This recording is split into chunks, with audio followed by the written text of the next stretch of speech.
Shalom, selamat pagi anak-anak yang terkasih. Apa kabar kalian hari ini?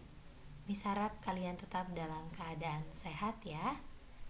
Kita bertemu kembali di pembelajaran secara online kita di pertemuan ketiga pelajaran bahasa Indonesia, masih dengan materi yang sama yaitu teks deskripsi. Sebelumnya, kita akan mengawali kegiatan kita dengan berdoa. Mari kita berdoa. Tuhan Yesus yang baik, kami mengucap syukur Tuhan untuk setiap kasih dan berkat-Mu di hidup kami. Pagi hari ini Tuhan, kami bersama akan belajar. Kiranya Tuhan yang menolong, Tuhan yang membimbing, dan Tuhan yang memampukan kami untuk bisa menerima pembelajaran dengan baik. Kiranya Tuhan Yesus juga memberikan kesehatan bagi setiap kami, meskipun kami belajar secara online. Terima kasih ya Tuhan Yesus, di dalam nama-Mu kami berdoa dan mengucapkan syukur. Amin. Sebelum kita memulai pembelajaran kita, mari kita ucapkan salam bahasa Indonesia. Salam bahasa Indonesia. Saya bangga berbahasa Indonesia. Saya cinta Indonesia.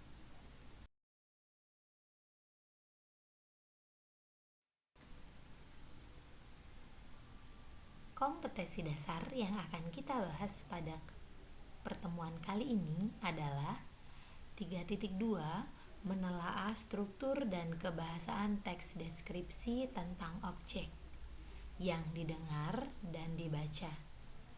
4.2 menyajikan data, gagasan, kesan dalam bentuk teks deskripsi tentang objek secara tulis dengan memperhatikan struktur dan aspek kebahasaan baik secara lisan maupun tulisan. Anak-anakku, pagi hari ini kita masih akan tetap membahas materi tentang teks deskripsi. Minggu lalu kita sudah mengerti apa itu teks deskripsi. Yuk kita ingat bersama-sama. Teks deskripsi itu adalah sebuah teks yang bertujuan untuk menggambarkan suatu objek. Objek yang digambarkan itu harus secara rinci. Mengapa demikian? Supaya teks yang dijelaskan dan juga objek yang dijelaskan bisa dibayangkan oleh si pendengar atau pembaca dengan baik.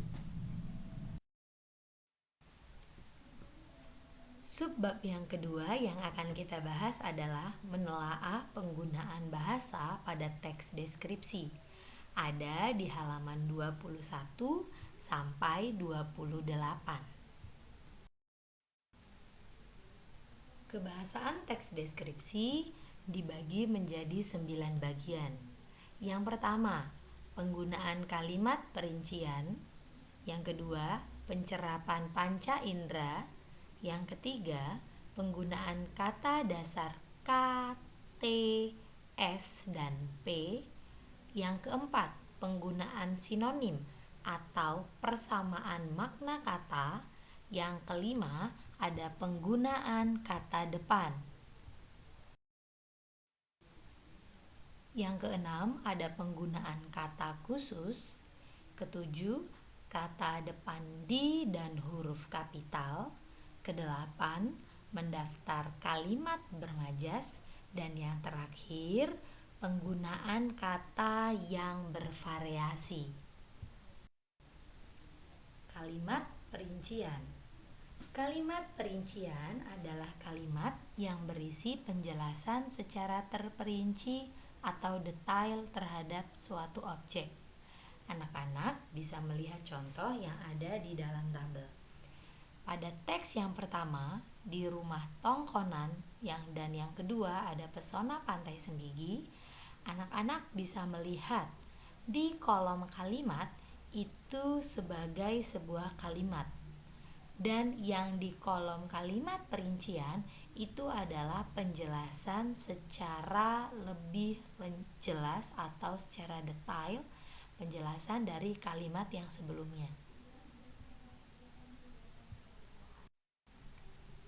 Pencerapan panca indera adalah kalimat yang berkaitan dengan penggunaan indera pada manusia.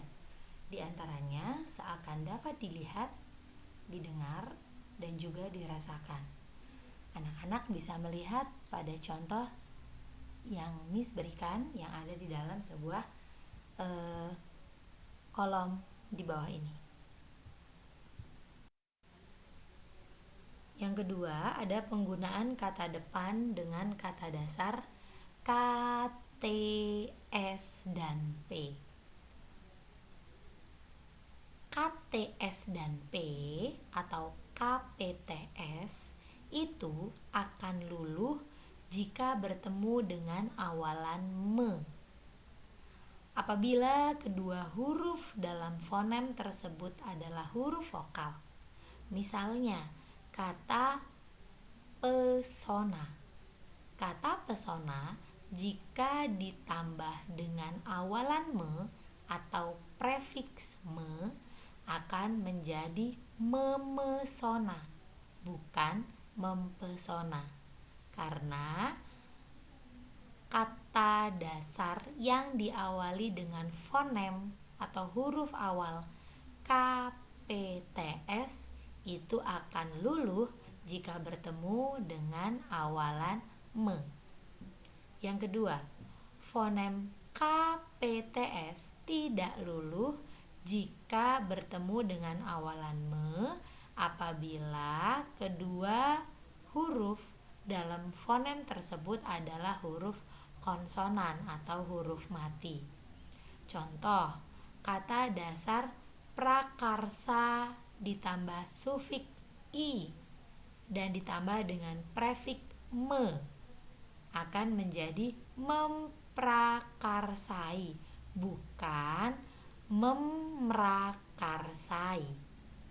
Yang ketiga, ada fonem KPTS tidak luluh jika bertemu dengan awalan men apabila diikuti oleh kata berimbuhan yang berawalan K, P, T, S. Misalnya, kata dasar luas mendapat imbuhan per menjadi perluas.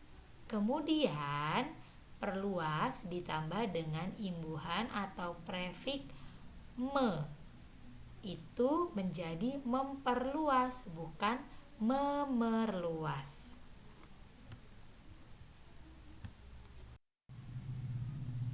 Kebahasaan yang selanjutnya ada penggunaan sinonim dalam teks deskripsi. Sinonim adalah bentuk bahasa yang maknanya mirip atau sama dengan bentuk bahasa lain, atau yang biasa disebut dengan persamaan makna kata. Pada teks yang ada di buku paket kalian dengan judul Rumah Tongkonan dan juga Parang Tritis Nan Indah, di situ ada kata yang mempunyai banyak sinonim. Contoh kata unik mempunyai sinonim atau persamaan makna kata khusus, khas, dan juga istimewa. Lalu memesona mempunyai sinonim mengagumkan, memukau, dan juga menakjubkan. Yang keenam, ada penggunaan kata khusus. Ketujuh, kata depan di dan huruf kapital. Kedelapan, mendaftar kalimat bermajas. Dan yang terakhir, penggunaan kata yang bervariasi.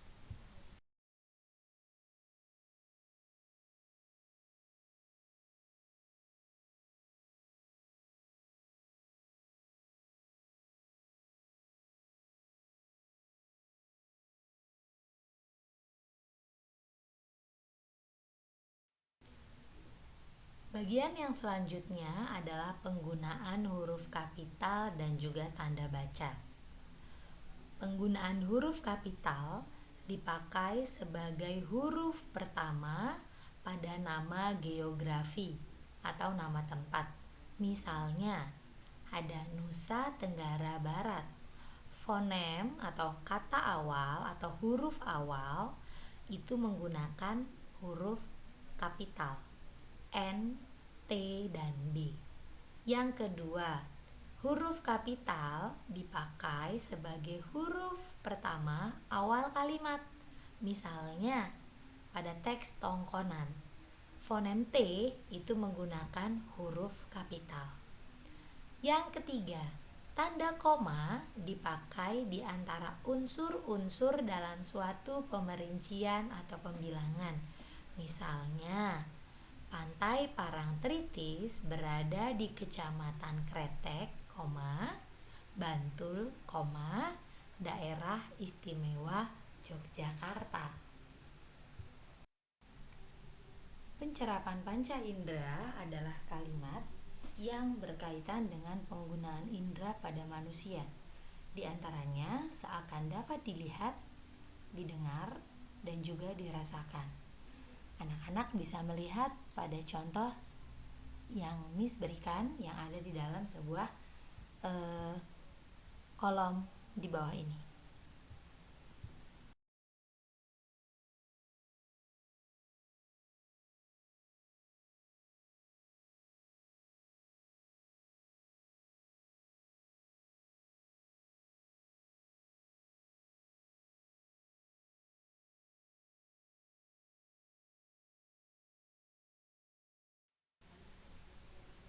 Yang kedua, ada penggunaan kata depan dengan kata dasar K, T, S, dan P.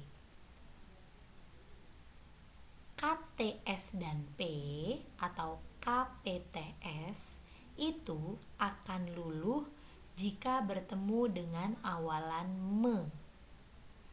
Apabila kedua huruf dalam fonem tersebut adalah huruf vokal. Misalnya, kata pesona. Kata pesona jika ditambah dengan awalan me atau prefiks me. Nah, pada slide ini Miss memberikan contoh penggunaan sinonim.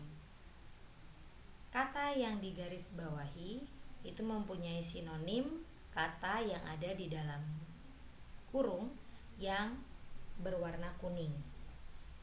Ya, kalian bisa membacanya, kalian cermati.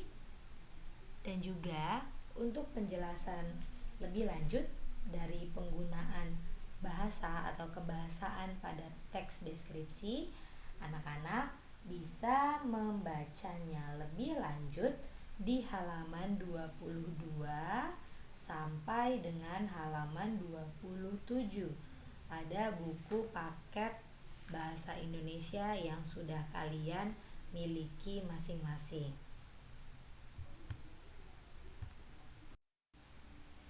Demikian materi pembelajaran kita pada pertemuan kali ini. Tetap jaga kesehatan, salam sehat bagi kita semua. Terima kasih, Tuhan Yesus memberkati.